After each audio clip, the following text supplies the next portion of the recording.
The other guy, Thoden. That guy's outfit was ridiculous. He's wearing Fruity Pebbles as a skirt. What the His like bottle his like caps. Braveheart, Yeah, his Braveheart space Braveheart outfit. yeah, it was ridiculous. They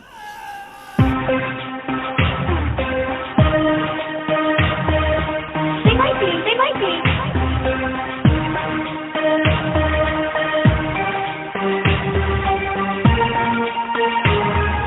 They might be. They might be.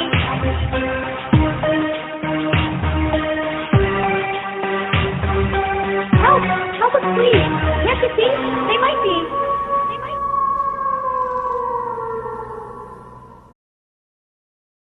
Welcome back, Pack. This is your host Patrick for the week, and Van. For the week? How'd you do it every time? Yeah, slipped up. You're always I'm trying out a new introduction. It didn't work, but I think the called me out on it. I love you. This week we're doing the film LEXX, I Worship His Shadow, a joint Canadian-German production. I Worship His Shadow is the first of four made-for-TV movies from Salter Street Films. Helmed by Salter Street Films founder Paul Donovan, Lex is a low-budget science fiction movie written by Lex Geigeroff and Jeffrey Hirschfield. Released in the U.S. in 1997 on the Showtime network, a cable channel known to show strange indie sci-fi stuff, the film would be followed by three more movies, as well as three standard television seasons on the Sci-Fi network. A much different take on the high science fiction genre, normally standard in the U.S. at the time, which tended to be more sterilized and followed capable heroes. Lex focused on a more wet, sexualized, and organic aesthetic, following a group of outcasts, losers, and a literal corpse. Where Star Wars followed the hero's journey, Lex follows the cowards. That was solid. I like it. I like it a lot. Terrible movie. What? Come on. Never gonna watch any of the other ones. I can't believe you made me watch that. And I want to say you're not picking any more movies. What? Come on. Lex is a great film. Nothing about that movie was good. I give it one thing. The one good thing, they had a couple good moments. I'll give it that. One question. Okay. What do you think your personality would turn out if you saw this when you were 10? That's a good question. I don't know. I probably would have walked around and said I worship his shadow to everyone. Everyone would have been like, "What are you talking They would about?" hit their chest and pass it back. What a weirdo! I wouldn't have any friends. I would have been alone. Would have probably been bullied. But I definitely would have said it. There's, I would have walked around and there's, said, "Yeah, I worship his shadow." may his, may his shadow's mercy fall upon you. Yeah, exactly. This stupid movie. Yeah. So I saw this when I was 10 years old, and I was obsessed. Obsessed. And how? I bought it on VHS. How are you I obsessed with this movie? I don't know, man. Like when I saw it, I saw the first four movies on You Showtime. saw all four. Yeah, and then Oh God. 2 years later, I was just playing video games. And I turned on the Sci-Fi network, and then there was the TV show. And I was like, "There's a TV show," Uh, and I got a whole new 3 seasons of Lex. it's almost a shame that they canceled it or they stopped making it. Well, it was super popular in Europe. That's where all their money was coming from. I can't, just don't see how anyone would want to watch that movie, let alone any of the other ones. It was terrible. Dude, it made Suburban Commando look amazing. Like the acting in that made Hogan look like a golden nominee, Academy Award. Can you see Hogan with that wig? Oh my God, that wig! What was that? I couldn't like. What was he wearing? Like, what is Like a that? beehive. It literally was a beehive from like the 50s or whatever. It was Yeah. insane. Would find on women. Yeah, exactly. It's a woman's wig. They didn't have any men's wigs. All right, let's get into it. Our film opens with the last attempt to save Kai and the Brunage's home planet from his shadow's attack ship, the Foreshadow.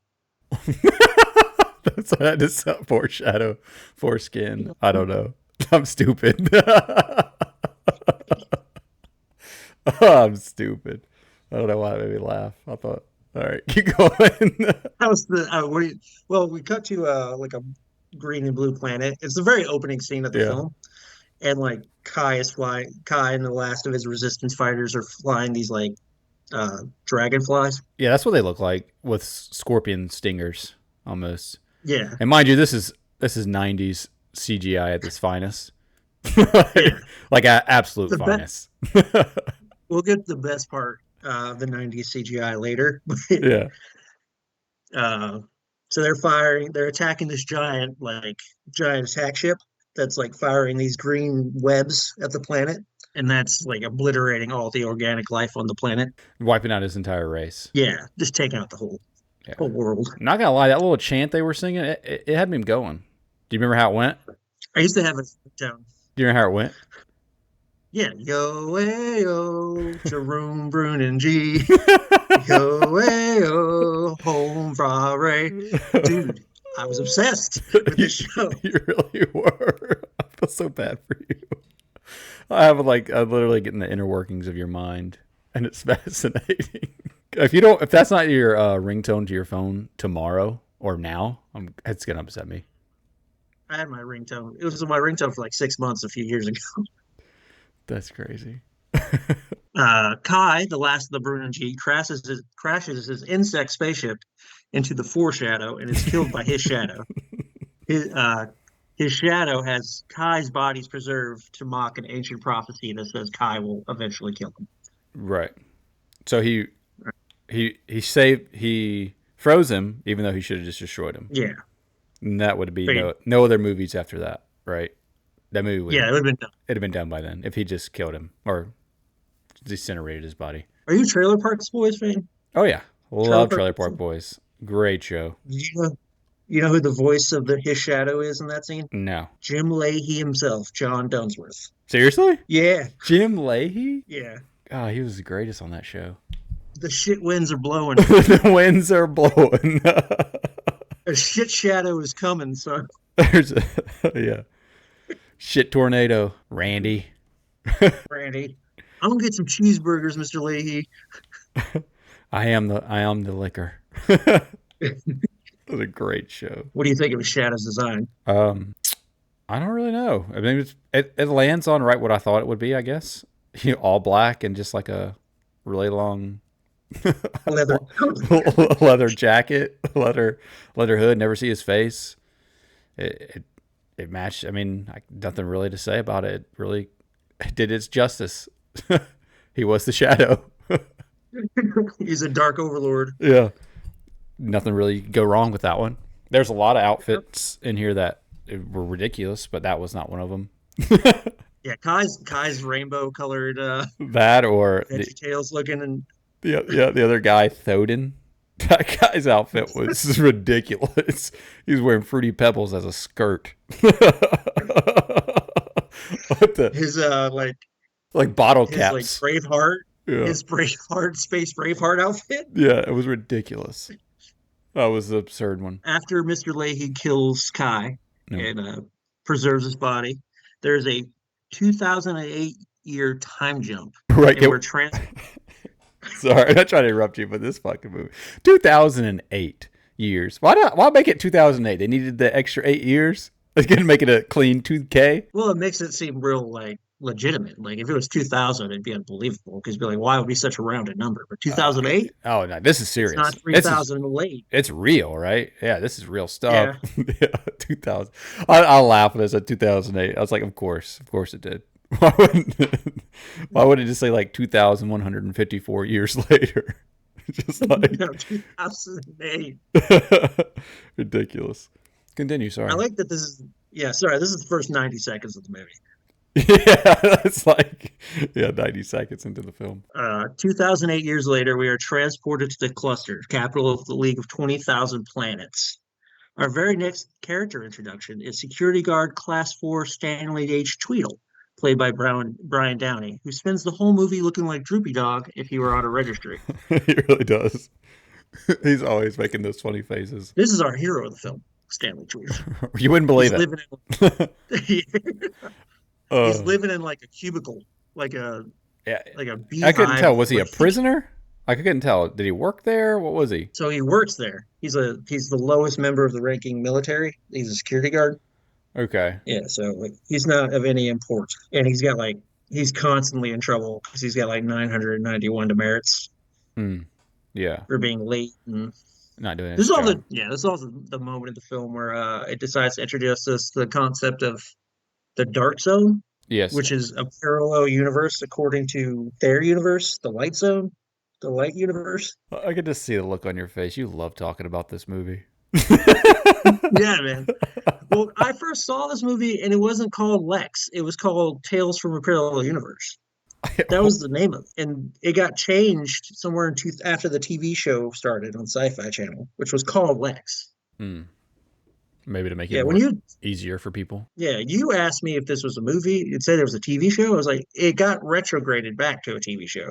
Yeah, I wasn't sure because when I looked on it, it said season 1, episode 1. I'm like, am I watching the right thing?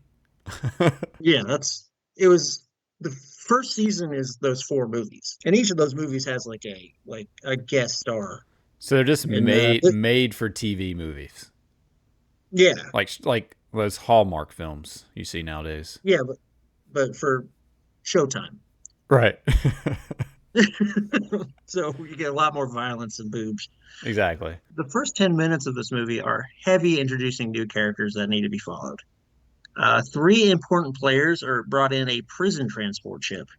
Thodin of the Heretic Rebels, Jiggerada, the Wicked, a criminal cannibal, and Sev Bellringer of B3K. Thodin's our main focus for the first half of the movie because he's played by Barry Bostwick, who is known for Spin City and Rocky Horror Picture Show. I was gonna say he looked familiar. I didn't know what he was be from, but I knew you would have the answers for me, so I didn't even look it up. He looks familiar. Well, I know he's been in stuff I've seen. I think it's obviously. Have you ever seen Spin City? Yeah, it's obvious. It was the one that I've seen. Yeah, that's the one. Yeah, I remember him from. that was like Michael J. Fox's like comeback show.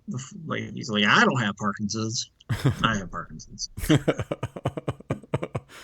I don't want it. I just want to be on television. Stanley Tweedle gets into an argument with a superior officer, the pilot of the Princess Transport, and is severely punished. Yeah, can we just talk about that's a woman or a dude? Because the guy that comes up says sir. It dresses her as sir. I think everybody's sir. Okay, just making sure because She's very strong, sir. Yeah, I rewound it. I'm like, I think that's a woman, but he was dressing her as sir. I was like, okay. I'm not sure. Whatever. They're getting to argue about security codes. Stanley Tweedle's taking this one moment to get his revenge on some higher up. Yeah, just really sticking it to him. I'm not opening the gate. Open the gate. I'm not I'm opening a line major. You don't have a security code. He ends up opening the gate. Yeah, because they threaten to cut off some organs. Yeah, which is it's just crazy. That's what they do. They punishment. They harvest organs from you. Yeah. Like he later goes to ask what his punishment would be if he doesn't turn himself in. They're like, yeah, we're gonna kill you. Yeah. And he's like, what if he does turn himself in? He's like, it's gonna be a triple organ donation. Yeah, I think it was like an eyeball, a spleen, and a testicle, right? Yeah, contemplating it, walking away. I'd rather just die, I think. I like how the security guards are basically wearing hotel bellhop outfits. Exactly what they look like. They look like they work at a hotel. Yeah, like the cluster's like an intergalactic hotel. In space, yeah. And all the like higher officers are wearing like fetish gear, like with rugby helmets. Yeah, that's right. I'm just really honestly, I blocked out a lot of the movie. To be honest with you, it lost me. I mean, imagine seeing it as a kid and probably be like, "This is crazy," you know. But seeing it now, that's awful. That's an awful film. I did not like any of it. Not a single bit. There was a couple parts. I think the only scene I like, I'm sure we'll get to, is coming up. That's like the only part that just had me actually like, that's funny. Well, we'll watch the next 3 movies. I don't think I'm going to watch other movies. I'll watch them. Just see what happens. After the prison transport scene, smash cut to his divine shadow transforming his essence to the new body that he needs to keep surviving. A guy who looks like a bald Henry Rollins, like chained to like a gurney. This is writer Lex Geigeroff. Who? Lex Geigeroff, he's the writer of the movie. Oh, He's the guy who's got the tattoos and the bald head. They transfer the evil shadow to. so he's the writer of the film. Yeah, he punches one of those dudes in the balls, and it like screws up the cleansing process. Oh yeah, he's not completely pure. Yeah, It messes up his divine shadow. when they transfer the divine shadow from one host body to another, what do they do to the old divine shadow? They used some really weird tools and they took out his brain. They just looked like they stuck some like black tubes into it, like tubes you'd see in a car. They just took those two tubes, stuck it in the back of this brain, and put it in the little, I don't know, a little tray. And then he was still alive. I like how the tray has a little like face. It's got a mask little on face, it. yeah. Yeah. An So LED you know it's somebody. and an LED light when he talks, because he can still talk. He's still very conscious. Yeah. And He's he can, very aware of the situation. he can see everything somehow. He knows what's going on. Former divine shadows are called divine predecessors, and they're put on like a giant pedestal that goes into the sky to nowhere, and they just all hang out on giant pedestals, Right. Just sit up there. sharing the same voice. They all sound the exact same.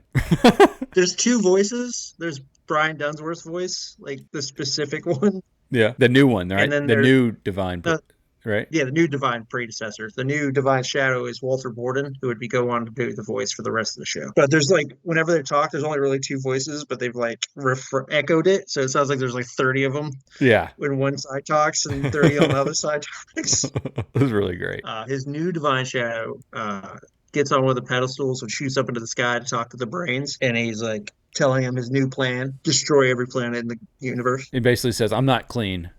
I'm not like you. Yeah. I'm different. I'm special. I'm different. Because he's half human, half divine. Yeah, some idiot forgot to finish the job. And Yeah. Now everyone has to die. so he has all the divine predecessors transferred to the LEXX, which is their main project they've been working on for like 2,000 years. 2008, right? Yeah, 2008. Sorry, get it very, very specific. It's got to be 2000. You got to have that 8 years in there because they needed the extra 8 years to finish it. Yeah. It's just ridiculous. Like Yeah. all these brains, Yeah, it's just all these brains in the sky. an absolute Just freaking silly, out. absolute silly concept. Just, They hear his plan, and they're like, "Oh no!" And it's a bunch of brains going, I don't want the prophecy, not the prophecy. screaming about the prophecy. Yeah, you love this movie. I do love this movie, but it's ridiculous when you start talking about it. Yeah, exactly. It's absolutely absurd. You have got to go watch this movie. Whoever's listening to this, you have to watch it. It's free on the internet. Yes, as well as it should be. No one should have to pay to see that. The whole show's free. Just find it on Internet Archive. You'll be all right. All the brains are being transferred to the LEXX, which is the project. It's like a giant space bug. It's a ship. One of the divine predecessor reveals he has preserved the last of the Bernadette, and the audience is introduced to the prophecy of the time prophet, which is an old lady in the sky Mm-hmm. who's able to see into the past cycles of time, because time ends and begins again. Time ends and begins again. And nothing changes. Nothing. Yep, it's the same. Over and over and over again for eternity, I suppose. It's kind of dark if you think about it. Yeah, it's kind of like thought. reminds you of that. What's that show, True Detective with Matthew McConaughey? Time is a flat circle. I've been gifted with the ability to see into past circles. All right. The last of the Bruno G will kill his divine shadow. All right. Yeah, that's what made me reminded that when she was talking about that, I just pictured that him saying time is a flat circle. Can you do the whole thing doing the Matthew McConaughey? Yeah, I just do Matthew McConaughey the whole time we're talking. Yeah. You want me to take my shirt off? It's a podcast. Nobody but me will benefit. Right. No, the divine predecessor was Jeff Dunsworth's predecessor too, so he'll come back into play later. Who will? The John Dunn, Mr. Leahy, the brain of Mr. Leahy. Oh yeah, Mr. Leahy. Yeah. So we cut to the prisoners being hauled in on these giant metal slabs, and like I'm not quite sure how to explain it. Like they look like they've been like strapped to like. Yeah, it's like a giant cinder block essentially. Yeah, just a metal T. Yeah, it's just a Kind yeah.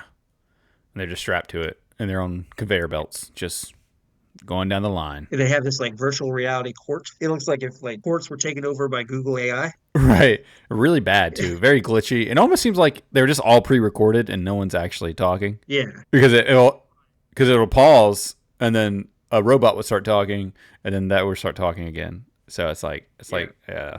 It's a hologram of a defense attorney, a judge, like a prosecuting attorney. Right. And every like specific detail, a computer voice like replaces the hologram. Right. Yeah, definitely. Yeah. It's not the best court system, I would say. It feels like what the United States court system's heading to, though, right? Right. My client, Thomas Anderson, is falsely accused of carjacking. So there's this poor guy, this baker, who apparently didn't pay like his tithes. He's the first guy you see sentenced, and they're like, you have been found guilty, so we're gonna kill you and harvest your organs. Yeah, and your skin and everything will go to the protein bank. Seems a little hard. Yeah, it's ridiculous. And then like they go through, and then there's just little cutouts of every organs with like little blades going around. And obviously he gets in a wall. Yep, and they just conveyor belt him right into it, and then everything falls in little plastic baggies down a chute. Going right to the protein bank, which is a giant mouth. Yeah, not making this up. This happens in the film.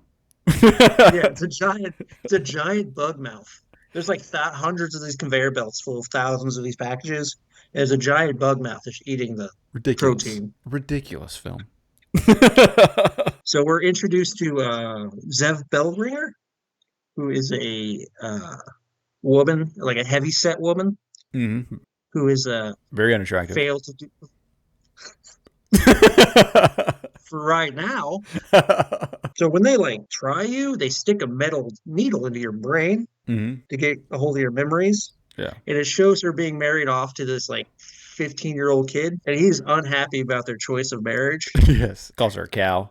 I'm not marrying that cow. And then she punches him. Dead in the face. And that's what she's being sentenced to. She's being sentenced. Yeah, that's her crime. Yeah. Is not performing her wifely duties. Right. One of the crimes, Jiggerata, is also Jiggerata. The woman behind her on the escalator. Oh, yeah, that's her name? Yeah, Jiggerata the Wicked. I don't remember her name. She's the one in the human skin suit. Dude, that's what she was wearing. I was trying to figure out what is she wearing. It was a skin suit. It was a woman's face hanging like a hoodie. I remember now. I didn't know her name though. I didn't know her name. She's literally got a human hoodie, like a human skin hoodie. Yeah, I remember that night. She was wearing it. Yeah, she was wearing a hoodie made of skin. She was a Buffalo Bob. Yeah, and she's cannibalized like 126 planets. It puts the lotion on the skin. I had to throw that in there.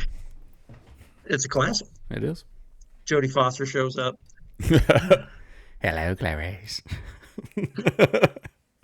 Hello, Jiggerata. Jiggerata. We're getting carried away. You've overdone it, Jiggerata. So Zev is sentenced to become a love slave and sentenced to the temple as a love slave to be used as however everybody sees fit. And then we get Thoden, played by Barry Bostwick, who is in a I don't know what to call it. What would you call it? That's an insect. It's got to be some. Whoever wrote this show, were they obsessed with insects? Like everything is something to do with an insect or a dragonfly or some kind of scorpion. Can I reveal it to you? It says we're not going to watch all 4 movies. Yeah, let's hear it. So you find out that his shadow is actually a giant insect. Oh, wow. Okay. So there we go. The cluster is his shadow. It's a giant bug. It's the Kai is the last of the Brunnen G, and they had beaten the insect race thousands of years before this. Okay. And this is the last of them. And that's what his shadow is. He's the last of the insect race that the Brunnen G were at war with. Interesting. So they were obsessed with insects. Yeah. Okay. It looks like a cicada. It looks like a little transport cicada. Yeah. That's exactly what it looked like. and Thodon's inside of it. And Thodon receives a special punishment as he is to be executed by cluster lizards in the arena for everyone to see. Clustered lizards. They look like centipedes.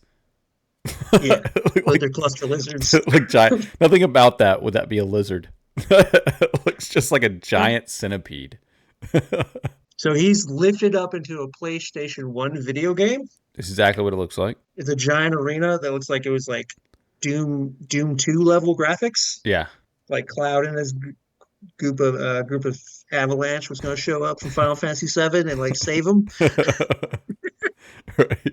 And he's like in the middle of this arena, and like you could tell like everything's like green screen against each other, like the layering of the green. Yeah, it's bad. It's bad. Because you would have to cut to the crowd is a completely different shot than Thodon's like cage to the cluster lizard cage, Yeah. which is another layered shot. And there's like it's like, go ahead. No, I was gonna say no. Go ahead. I don't want to take this because I don't know a lot. I did not. But that little bug. This is my favorite scene coming up. Oh, yeah. Thodon. The bug comes out of his nose. In trying to escape his manacles, Thodon releases a bug-shaped explosive from his nose that is meant to fry the cables controlling the cage. However, and it like crawls out of his nose. It's like a little robot. I was like, did nobody check this dude for like that? You think they have everything else? You know, they're obviously in the future. They got all this advanced stuff. They couldn't check him for a bomb on his person. Yeah. He's got multiple bombs on his person. Right. He takes out his eyeball at one point and turns invisible. Right, exactly. I did not see that coming, let's be honest. That threw me for a loop. He goes full reptile in a fight scene later. He really does. Yeah. But yeah, it's like they can search your memories, but they can't search and see if you actually have a bomb on you. Or a bomb eyeball. Like, come on. And I like how specific the bomb has to be. It has to find the one cable, but when it like does go off, it blows up the whole wall. Yeah. Bug bomb searching. Thodon. Bug bomb searching. Malfunction. Bug bomb. Thodon. It's all going good for the bug bomb till he runs into Stanley Tweedle, who's trying to get back to like the detention center so he doesn't get murdered. Because he wants to take the deal. He said take the three organs. Take my testicle, my kidney, and my eyeball. Because I don't want to die. He's a coward. I didn't want to be terminated. Yeah, exactly.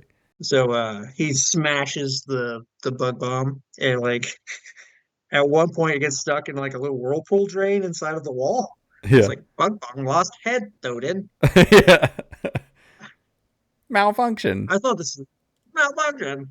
The damaged bug bomb ignites and destroys a bunch of cables that creates chaos in the cluster. And this is where the plot of the movie really starts. Like, yeah. So it messes with every cable, starts malfunctions everywhere.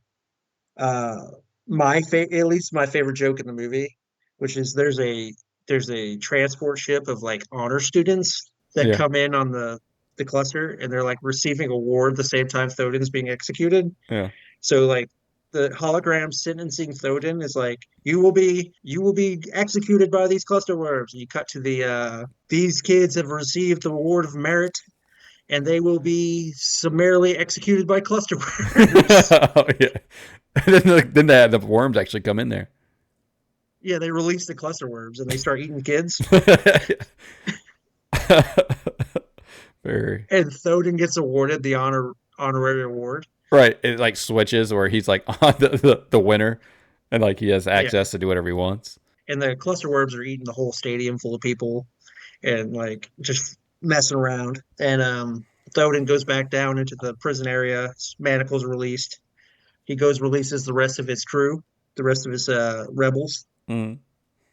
And Jiggerata runs off and does whatever she does.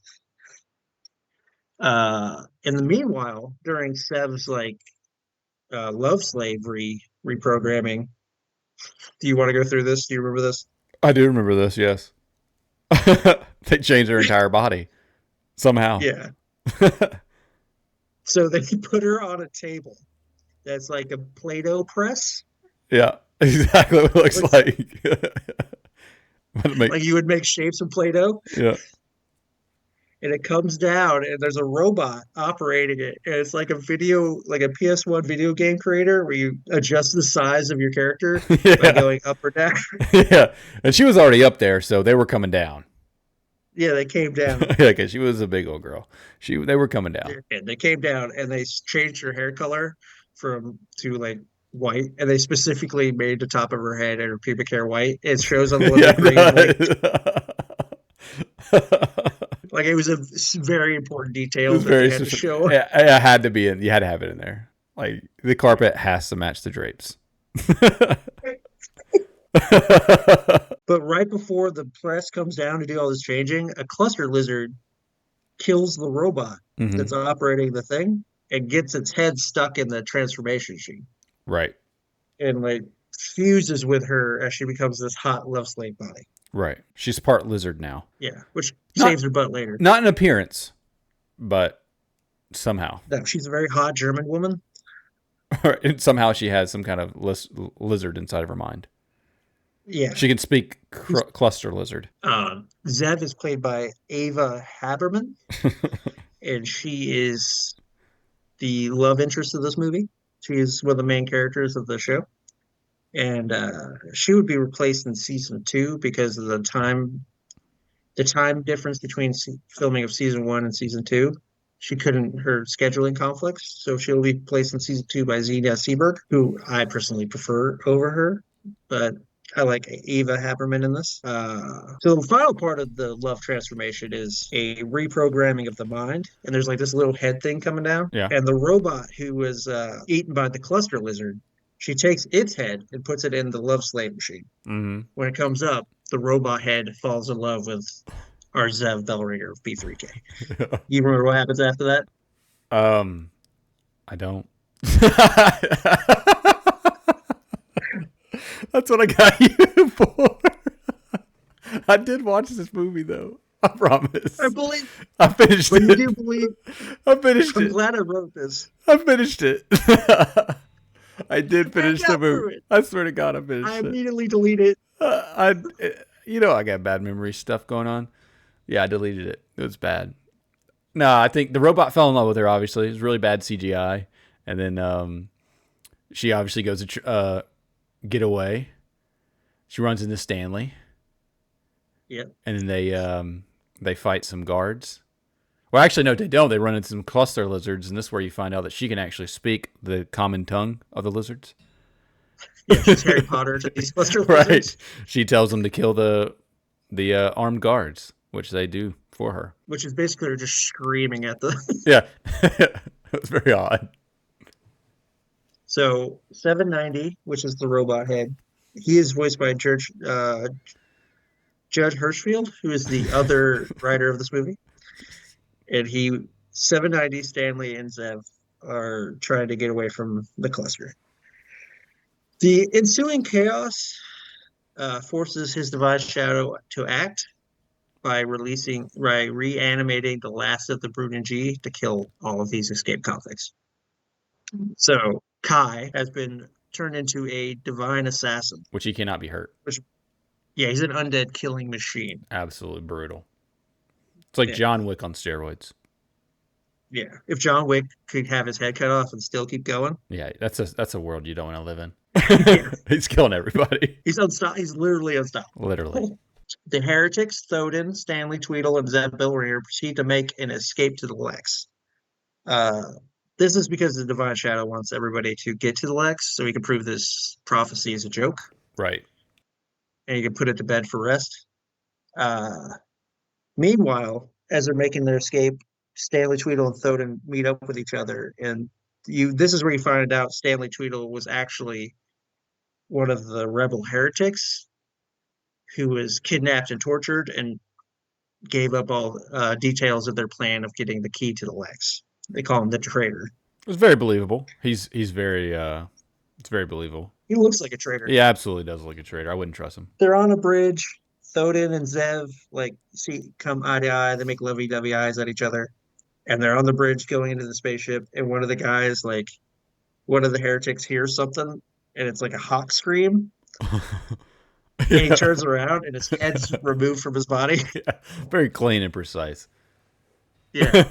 And it's Kai just standing on the bridge doing his weird ass walk. That's like a runway walk. Like, what was that walk? Dude, it just matches well because he has that really big beehive hair. Like he looks like a woman. He looks like a runway model. Yeah, he looks like a runway model, just like walking, and he's in all black, just strutting his stuff. I'm gonna kill these dudes, burning G style. Yeah. Yeah, My bro. bracelet's gonna kill your ass. Yeah, bro. Yes, queen. So we're introduced to Kai and maybe one of my all-time favorite weapons in science fiction. Which is? That little bracer he has on his left hand. Well, His weapon. which is a scorpion, right? Yeah. It's like a bladed like claw that Right. shoots out of his glove and just cuts off limbs and heads. Is that the thing that looks like a rope, like scorpion, Yeah. but not the actual scorpion that he shoots out, but it was like a rope. Is that what you're Yeah, talking about? it's connected to that. Right. Oh, okay. Okay, I got you. So it lets him like grappling hook shit too. Yeah. So he starts to fight with Thoden. Thoden realizes he's in trouble because his little gun that like decarbonizes people doesn't work on him. Because he's dead. And this gun, yeah. And this gun was literally just disintegrating people earlier. So he passes on the key to one of his boys. He kisses Zev, who he just met 35 seconds. Yeah, right. Passes it on to one of his boys. Yo, hey homie, take this. Take this key, and start the LEXX. Get That's that my whip riding. That's my boy Thoden. He's always looking after me. He's wearing a mini skirt Yeah. made of God. ceramic plates. Dude, that was a terrible skirt. What were they thinking? Dude, you couldn't pay me enough money to wear that on screen. I'd be like, guys, we got to come up with something better than this. You got to think of Can you something. imagine showing up on a set and that's what they give you in costume? You want me to be like a badass in this? I can't pull that off. Like, dude, you got to do something cooler than that. Because he's wearing like a vest that looks like Yeah. a plastic vest Yeah. and like a ceramic skirt that goes to his knees. Yeah, And and it's that's like- it. Yeah, it's like all different colors. It's like purple, red, orange, green. It's just like, dude, what are we doing? And when he walks, it makes a lot of jingling noises. Yeah, it's like different color bottle caps just connected on a string. It needs to say. And his boy's He not looked. wearing it. Yeah, they look normal. They look normal. No, the boy's wearing like spaghetti straps. Okay, I don't remember. I think the only one that's dressed here normal is Stanley, he's wearing a what is it? I don't know, bellhop outfit. Bellhop. Yeah, Yeah, Zep wearing like a weird wedding dress. yeah. And this starts off probably one of the most weirdest, the worst fight scene I think I've ever seen. This is worse than Suter and Hogan. I know I keep going back to Hogan, but like this is worse than that movie.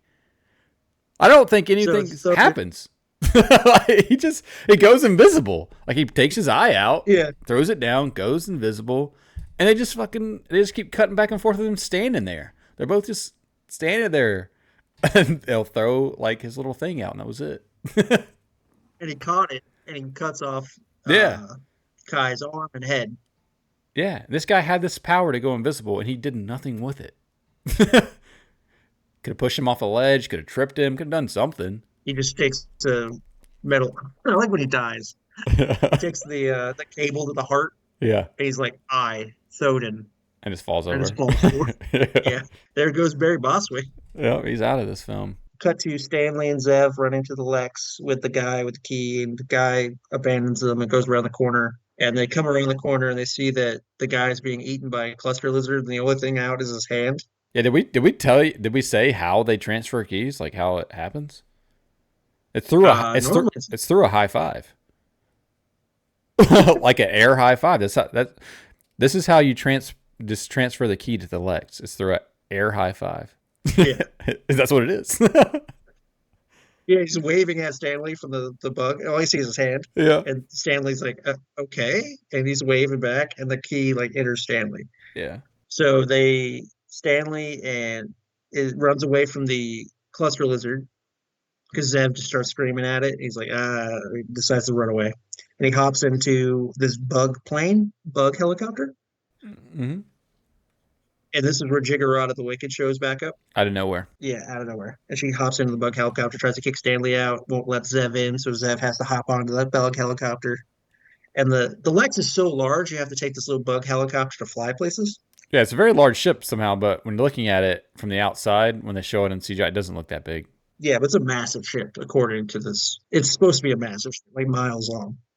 Miles. And it's a giant dragonfly. Yeah, it's a dragonfly. Yeah. Stanley is now the captain of the dragonfly. Kai uses his bracer to latch onto the LEXX to get onto it. And they fly up to it. And they make a run for the frontier of the cluster of the League of 20,000 Planets. They are pursued by the largest ship in the military, and the LEXX Stanley finds out he can fly the ship. Yep. And he comes to a border guard, and the guard won't let him through because he doesn't have the right security codes. And we cut back to the exact same scene where Stanley Tweedle was talking to the security guard earlier. Yeah. No one asks for a code anymore. Yeah. So he orders the LEXX to destroy the little space station, which is in front of a planet. And like the LEXX fires a laser beam that basically just cuts the entire planet in half. It kills everything. Yeah. Destroys that whole planet, destroys everything. Yeah. So we're on the bridge of the LEXX, so there's this weird interchange between Zev, Stanley, and Jiggerada, which I didn't really understand. Yeah, it's very. I still don't understand. It threw me for a head spin.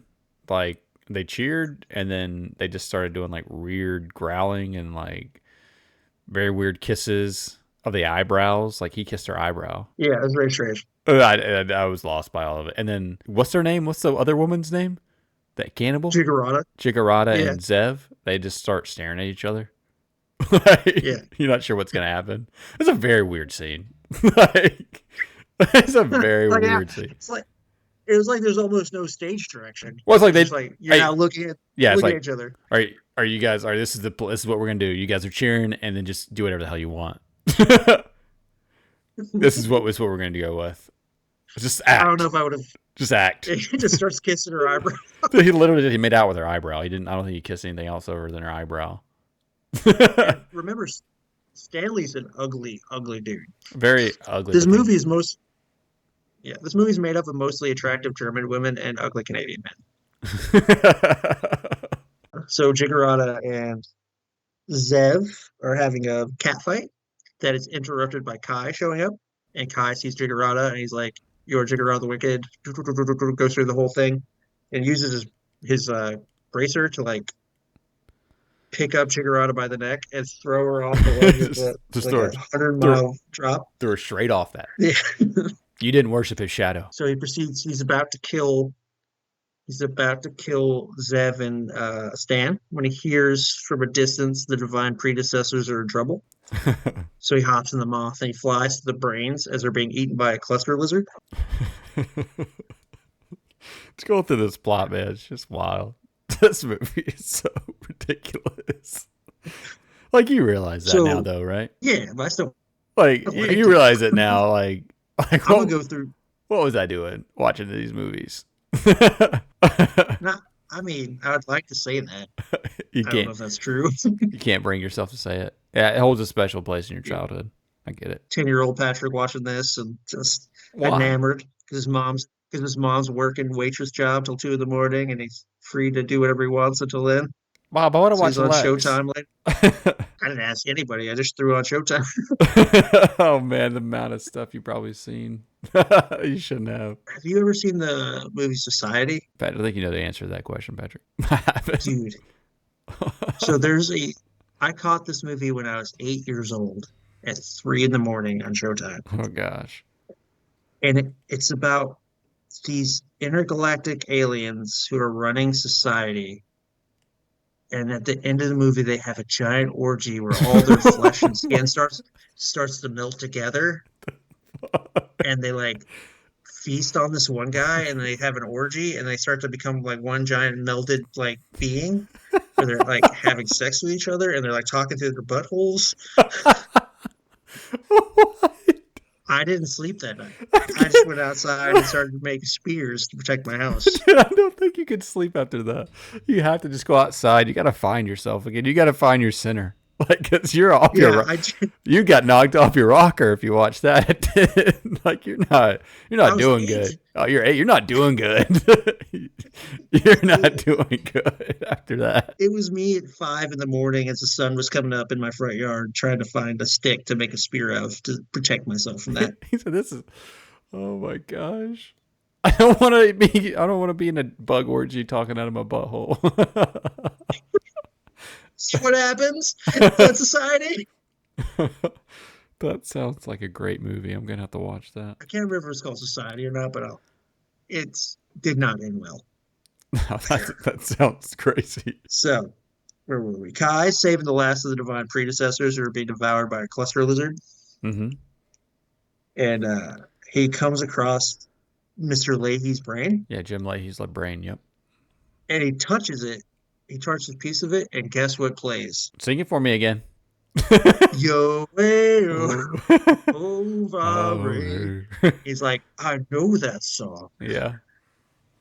Running He's G. like, yeah, he has this last conversation with Mr. Leahy as he gets his memory back that were stolen from him. And he's Mhm. squashing the brain and he gets his willpower back. Meanwhile, the Giga Shadow has chased the LEXX to a Giga Shadow. portal. Yeah, it's the big ship at the end. Oh, it's the name of the ship. Gotcha. Yeah. Glad you remember all the names of the ships. This was my Star Trek, man. Like, this influenced me more than Star Trek would ever influence me. It's like How when it did comes to this- science fiction. How does it influence you at all? To do what? I don't know. I don't. It's like when I like movies or science fiction and stuff. I compare it to this stuff. This and Star Wars are my science fiction. Oh LEXX my- and Star Wars. Oh my gosh. I feel so sorry for you. I don't think I have any science fiction. You don't like science fiction? You have never seen Star Wars, Star Yeah, Trek, of course I've seen that. Babylon 5, Farscape, Nope. Stargate SG-1? No. None of that? I've seen Star Wars. I've seen some. I think I will actually watch my first Star Wars movie when I was I had to be 18 or 19. Really? I saw one when I was 5. That was the first time I ever seen Star Wars. And actually no. When did the that one Star Wars come out? That's the first Star Wars I saw with Hayden Christensen. Attack of the Clones? I don't know, when he was young Vader. Phantom Menace came out in 99. Revenge of the Sith or something, I think is what it was called. I think that was 2005. Yeah, that was the first time I saw Star Wars. And that was the last of 6 movies. That was the first one I saw. Did you have any idea what was happening? No. Really? Oh, Did since you go with friends or a date? I've since watched all of them since then. Or not any of the Were new you on ones. a date? I haven't watched any of the new ones. No, I don't remember why I watched it. Yeah. Do you want to watch The Great Ewok Adventure? Is it anything like this?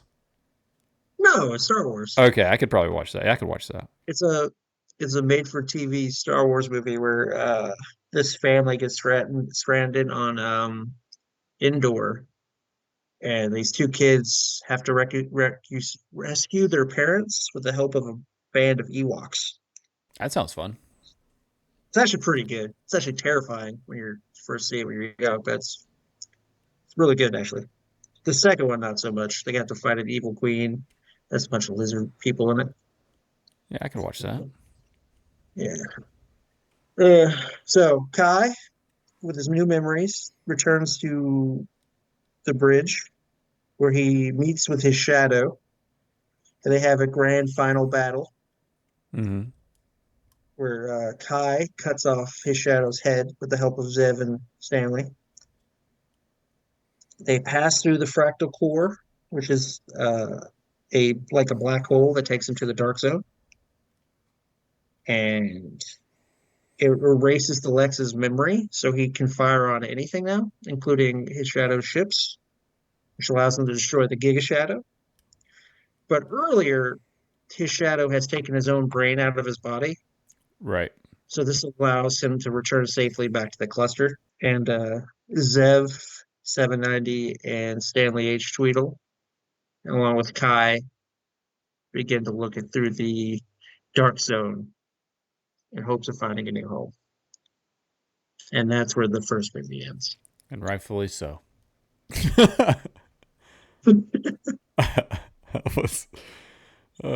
What are your thoughts on that film, Patrick?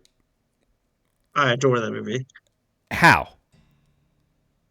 Like I told you earlier, this is one of the most influential films on my I get it, childhood. but I get, yeah, obviously when you were a child, you loved it. I could see watching it as a 10-year-old, like, it's so cool. But now, you watched it, I'd imagine you watched it before we went and talked about it. What do you think now? I still enjoy it. There's no I watched way. it twice for this podcast. There's no way. There's no way. There's no way you sat through that twice. There's I no did. way. Jesus. So do you want me to give you the rundown of the rest of the series real quick? So just to clear up any. Yeah, please, because I need to, yeah. Let's hear it. The second movie, they go to Brutus 2 in the Dark Zone, which is the original home planet of the Brunin G. Mm-hmm. They meet Tim Curry, who's a hologram there. And he's a real evil hologram, but this planet's about to be destroyed by a supernova, so they have to get off the planet. The third movie, they go to another planet where it's run by Rutger Hauer and a bunch of cannibals who've been infected by a space worm that requires body parts to be liquidized into like a food for the space worms. And they all form a giant space worm woman who's a giant 50-foot tall woman that Kai has to kill. The fourth movie, they find a baby cluster lizard who becomes attached to Kai as like a parent.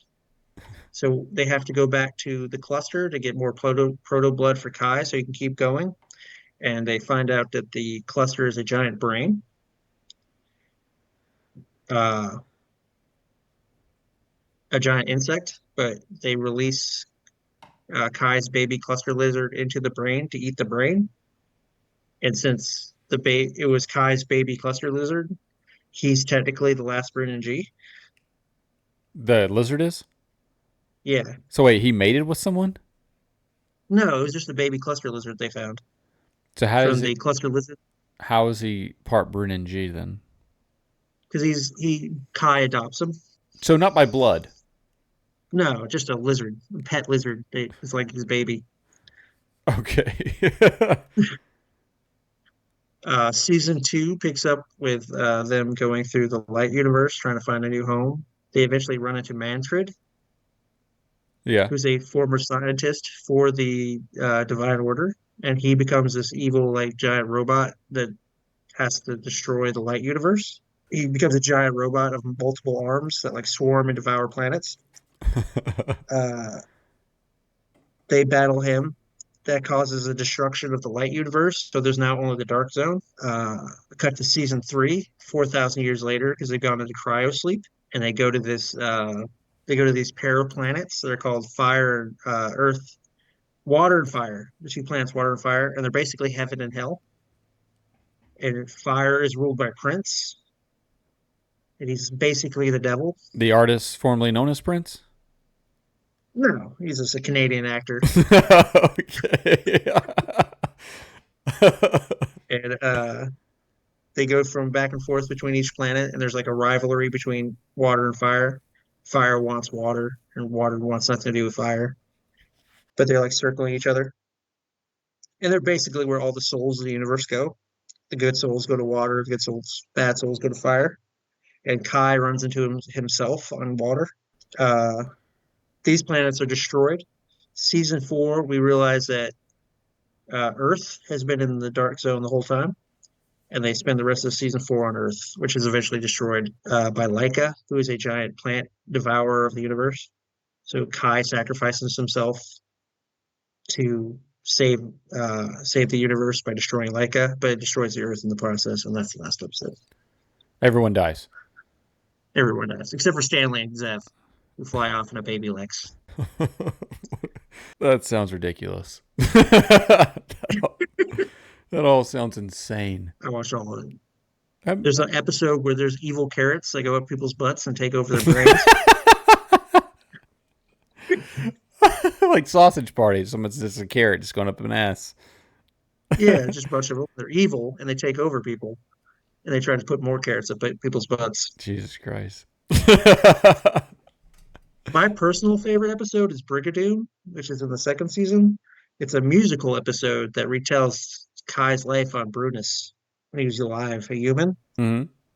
And it's just a musical play of his life, like how he become like how the Brunigi have become immortal, and like the older generations don't care about living or dying anymore because they're so bored, Hmm. and the younger generation want to live their lives, so they want Right. to stop by shower. This is the best episode of the show, personally. But I'm gonna take your word for it. I'm not gonna watch it, but watch I'm gonna take your word for it. I don't want to watch it. I don't want anything else to do with any of these movies. next week we're doing Lex Lex episode 2. deleted. The whole podcast never makes it to air. No, yeah, no. But yeah, it's my take. The movie was terrible. I think if you remake like this movie is just so it was made what in like 97, 98. Yeah, I guess just nice. they just It's didn't. real cheaply made It's too. cheaply made. Like I think if they go back and if someone try to said there's a huge fan of the show and try to redo it again, I feel like it could take off. Like I feel like it maybe, but that's so There's a bad. lot. It's so bad. It's a dense mythology for like hour and a half. Yeah, it's just so bad. The first 10 minutes is introducing characters. There's like 20 characters this movie introduces. Right. But it makes sense now that like it was a show, you know, Yeah. like it being a standoff movie, it wouldn't make much sense. But being a show, yeah, it makes sense because there are those characters they introduce. But no, I don't want to watch anymore. You're banned from picking movies for the next 2 podcasts because of Oh, this. come on. You're in a timeout. I had some goodies. You're in a timeout from picking movies. Which brings me to what did our next podcast was going to be? We decided Cool World with Brad Pitt, right? Oh, I'm banned for picking movies, and you picked Ralph Bakshi's worst film. Dude, that movie was a great movie. I loved it as a kid. I'm probably not going to like it, though, if I watch it again. Oh, you're in for a brutal awakening. Is it bad? Oh, it's garbage. And I liked that movie as a kid. This is one of those So movies did I I. watched as a kid. I did too. It's actually one of the ones I watched as a kid. And I played the video game a lot. Yeah. It was Oh, amazing. that game's horrible. Yeah, it's that horrible. big ass car at level. Oh yeah, it's terrible, terrible. Man, I played it over and over again. Could never beat it. Could never get past. I don't understand the first level. Like, I could never get just past jump on it. the car. This is constantly. I played the same level over and over again. Could never beat it, but I played it a lot. I like how you picked Ralph Bakshi's simultaneously his easiest movie to watch and his worst movie. I don't even know who that is. He's the director of the film. He As does. You ever heard of Felix the Cat? the cartoon? Not Felix the Cat. Yeah, Felix the Cat. Am I thinking the right one? There's a 1930s Felix the Cat, and then there's the Ralph Bakshi. Is it Felix? I'll come back to you next week. Sounds good. I know you're excited. You're gonna love this movie. I can tell you, I can walk you through it right now. We're I can not. go through the whole plot We're not. in 'Cause my head. I need to And watch it. I need to watch it because Yeah. I don't remember it. Brad Pitt kills his mother on a motorcycle I can't because wait. he refuses. He's too handsome to wear a helmet. Rightfully so. He was. Dude, he was gorgeous. He was a very gorgeous. He was a very gorgeous man back in the day. I mean, he's still gorgeous. I wish I looked like that now. I wish I would give up 10 years to look like Brad Pitt now. Yeah, exactly. Age me If I 10 could look like years. 50, Yeah, I can look like 55-year-old Brad Pitt right now. taking it. I would I'm be way taking it. happier. I'm Yeah, taking that deal. yeah. I look like an old Irish woman. It didn't look that bad. Come into the house, Michael. We got some stew. Potato stew. Call your pa. One of the best probably accents I've ever heard. Mine, the Yeah. Irish one. Yeah, it was That amazing. was terrible. It was not nearly as good as your Matthew McConaughey. We got to do a Matthew McConaughey. Which one would be a good one, though? Do you want to do a rom-com, or do you want to do like a serious Matthew McConaughey, or do you want I to don't do know. like Tropic Thunder? Tropic Thunder is an amazing movie. That's my answer to last great comedy of the last 4 years. That was an amazing movie. That was 2008. That's crazy. It was that long ago.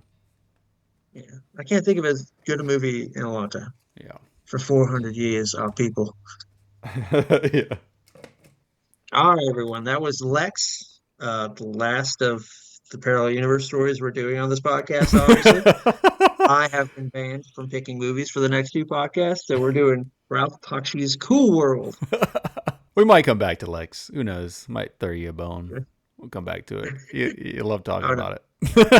I'm gonna have fun talking about Ralph Bakshi because Bakshi's strange as all hell. I can't wait to see that movie. Like I think I watched it last time I watched it. Dude, I don't even remember how old I was. I had to be. Dude, Like I don't remember. dude, if we do Cool World, like as soon as my pick comes around, we're doing Wizards. Okay. Ralph Bakshi's Wizards, just for revenge. That sounds good. All right, brother. Later.